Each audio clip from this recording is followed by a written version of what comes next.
বন্ধুরা এটি হলো আমার প্রিয় একটি সবজির বাগান। এখানে সব সবজি আমরা অর্গানিক ভাবে কেমিক্যাল মুক্ত রেখেই চাষ করেছি। আমার এই শখের সবজি বাগানটি ছোট হলো, এখানে আছে অনেক ধরনের সবজি, যেমন দেখতে পাচ্ছেন বোম্বাই মরিচ, পুঁই শাক, লাউ, সিম, টমেটো। এখানে অনেক টমেটো পেকেছে, চেরি টমেটো। সেগুলো দেখুন নিজ হাতে গিন্নি সংগ্রহ করছে। তো এখানে আছে নানা ধরনের সবজি। আমি ঘরের আঙিনায়, গ্রামের বাড়িতে ঘরের আঙিনায় এই সবজির ক্ষেত্রে করেছি।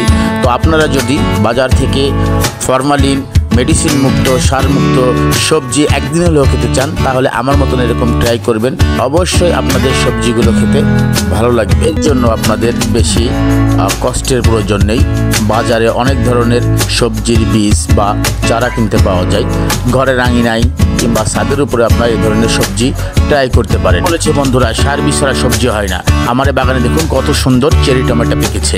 তো বন্ধুরা, যদি আমার এই ভিডিওটি আপনাদের ভালো লাগে, একটি লাইক দিয়ে চ্যানেলটিকে সাবস্ক্রাইব করে শেয়ার করে দিবেন। আল্লাহ হাফেজ।